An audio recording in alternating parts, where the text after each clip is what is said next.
Yep, tale of two halves. Thought came in and played pretty well first half when they were with the lead. Something we've done all year. We've played really well first halves and addressed it. And second half we came out and couldn't get a stop, and then stopped making baskets, and it was tough to stem the tide and their momentum.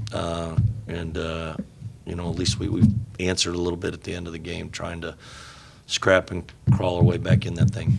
Jamie Vinnick, go ahead. Coach, it just seems that, in all the losses this year, it's followed a trend. You guys build up a lead at half, extend it a little bit. They go on a run, guys go cold, end up losing by 4 or 5, to a point where it's 1 or 2 possessions the other way. But, I think maybe this was the point of 23-0 run. What is it going to take to kind of reverse this course and win 1 by 2, win 1 by 3, and not let this happen? I'll let you know when we figure it out, obviously. I need to get there.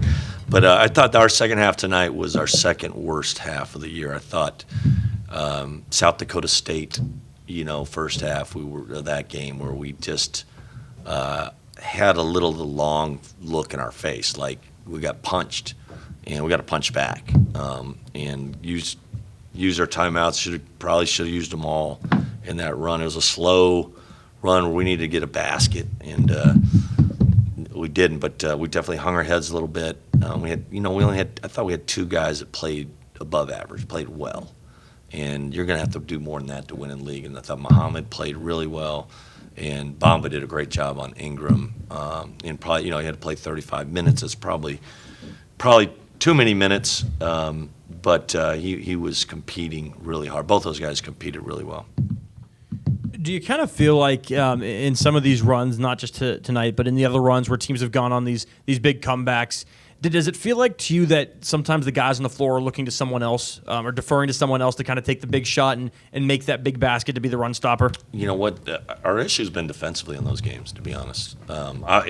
We didn't make shots either, trust me. It was really bleak there. But it helps if you anyone's a little better when you get some stops, get off the glass, get some transition, maybe turn them over like we did at the end of the game.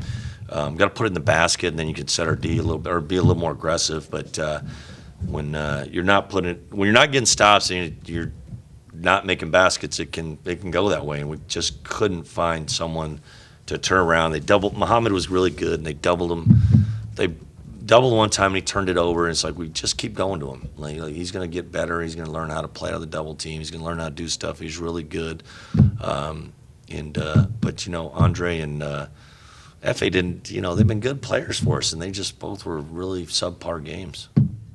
Just kind of, off that question, does it just kind of feel like, I don't want to say the team lacks a floor general, but that there isn't someone maybe that is really kind of said, hey, when this is going awry, there hasn't been that one person to really step up and make 3-4 baskets and force 2 or 3 turnovers? I'd say it's a little unfair. I think Mike's been pretty good at running our team and doing that stuff. And he had a tough matchup, and we were guarding, Mike's 6'1", he's guarding 6'7" guys, and just a little bit. We're missing a few there, and he did fine. But it's some to investigate for sure. But I felt like we did that, and Noah's got to play better if we're going to win too. A little bit of that, like he just can't 2 for 9. I love Noah, and he plays hard. He played hard, but 2 for 9, 2 for 5 from the foul line. He's going to do better. We've got to do better. It'll be hard to win with those numbers. You talked the other day about sometimes in the second half droughts, you guys are getting the looks. It's just about the execution. Would you say during that 23-0 run it was a little bit more of that? Or I think we squandered opportunities actually first half. We got really good shots. Andre usually really helps us when he's on the floor, makes ball moves, he finds shots. He got some really good looks. We hit a couple tough ones actually to get that lead. But in the second half, but Andre really struggled defensively, and it was hard. He didn't do well, so it was like we got to stop the bleeding there. So I don't know if we had as much. It would be help to have him because he moves the ball, he gets his own shots, and he finds some other people. But second half it wasn't as good. The second half we clearly didn't have. We took some. Up 2. Muhammad got a great offensive rebound. He took a 3, and it's like I don't want to kill him off from looking at that stuff, but I don't think it's quite there. And it would have been a huge lift to us to take it 2-5. But reality is, it's probably we should have got something better. We should have got a better shot. I think TJ took a quick one early in the second half. And you can have one of those. We just had a multitude of. We just got tightened up, and we weren't patient enough, and they kept pressure, and they did a good job. I don't know how much you can talk about with what happened before the game, but what did happen, and how difficult is it to keep your players' heads in it? I don't know. I don't know what I can talk about, but I think it was there's some guys in protocol, and I personally I just can't keep up with all the rules. But I thought if guys are vaccinated, there's no such thing as contact tracing, and so there was some contact tracing with some guys, and I think they just went through their pause. I think like 12 of their guys they're recovered from it or whatever. They've been through their deals. So it was I believe it was their, I don't know enough, but I think it was their doctor that was like, wasn't comfortable. And, that makes it tough. There's no doubt. It's tough on them, but it's tough. But it didn't seem to affect us in the first half, and maybe it did as the game wore on. But just a little nutty, man. About to jump the ball up, and all of a sudden we're pulling guys off the floor. It's we got to come up with a better solution than that. Because, that was the whole purpose of getting guys vaccinated, I thought, that we were going to be in a situation where these things wouldn't happen. But I guess the game, I don't even know. I can't keep up with it. I got to be honest. The meetings, I just try to say, what do we have to do? And I'm pretty sure that at one point that was the rule.